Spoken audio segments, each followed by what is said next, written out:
Hello, and welcome to episode 283 of Prog Review. And today, if you haven't read the title and description, I'm talking about David Gilmour.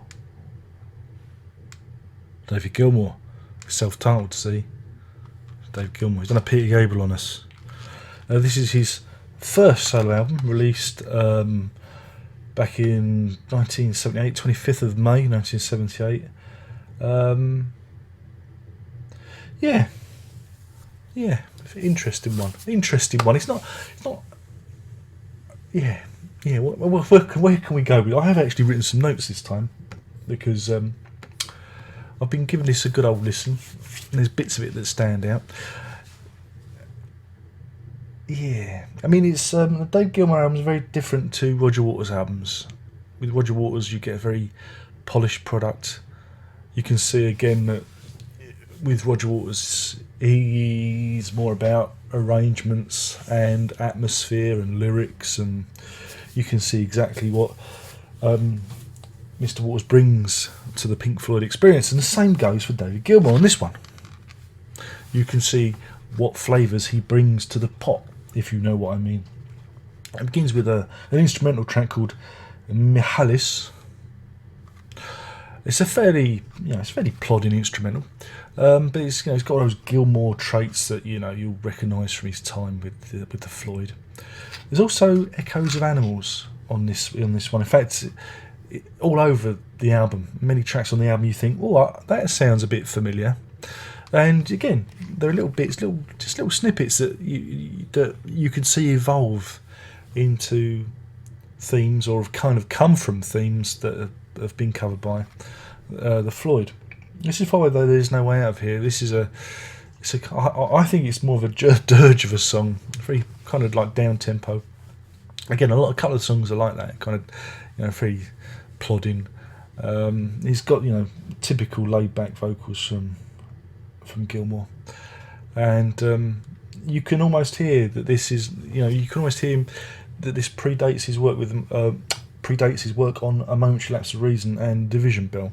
You can see it's almost like there's a glimpse of what Floyd would be like without Roger Waters from this track. Cry from the Street. I found it to be like a sub boogie woogie kind of song, but it's got more nods to Floyd in it than you realise. From the drum rolls, very Nick Mason, and the ending, very very much like Sheep from Animals. Yeah, very very funny. That's Cry from the Street. So Far Away, again, it's another gentle track about lost love, and that again could be from a Floyd album, from a later Floyd album. It's nice, it's laid back, it's quite sweet. It's not bad, not a bad track. This is followed by Short and Sweet, and the opening riff sounds a bit like Run Like Hell. Ding ding ding ding ding ding ding. Again, you can hear exactly what Floyd brings to the Pink Floyd party. It's very very interesting, especially the guitar and that.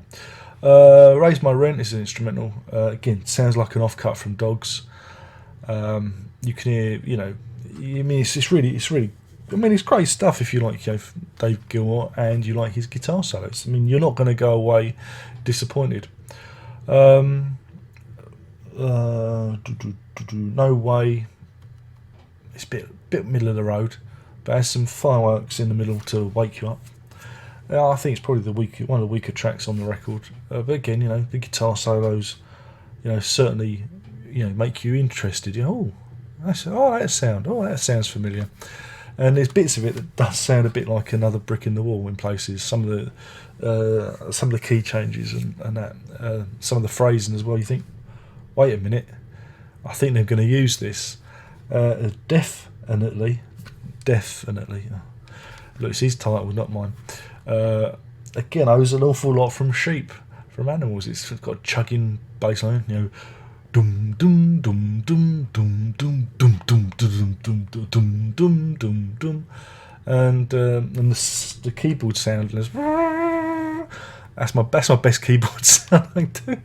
It's remarkably familiar, and the album ends with "I can't Breathe anymore, which is very down tempo. You know, it's a bit of a bit of a dirge, but it all kicks off, and there's lots of crunchy guitars and him soloing everywhere.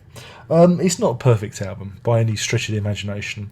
This is the difference between Gilmour and Waters. You know, this is almost like a very very very organic record.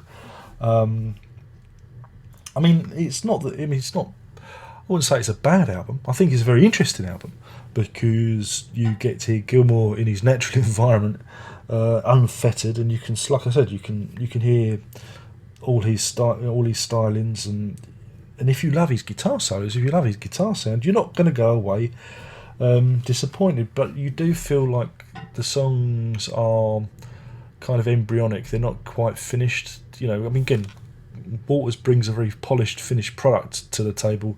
Gilmour is a bit more laid back. It's a bit more, you know, relaxed.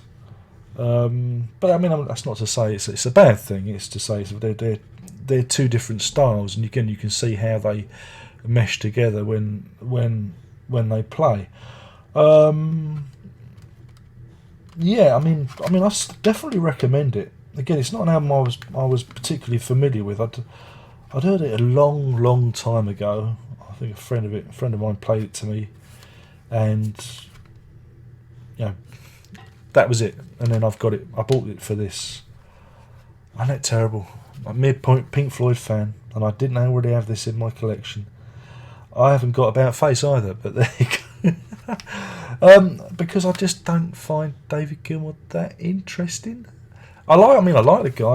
I like what he does with the Floyd. I like his guitar playing, but you know, Roger Waters, even though he's objectionable and he's a bit of a wally sometimes, what he does is always interesting, even if you don't necessarily like it. Whereas Gilmour, you can see where the Floyd is going, and it kind of, you know, you can see where we're going with this new record. Even the new record is laid back, and you know, you get the feeling that Waters was the driving force pushing everyone forward with his ideas and creativity.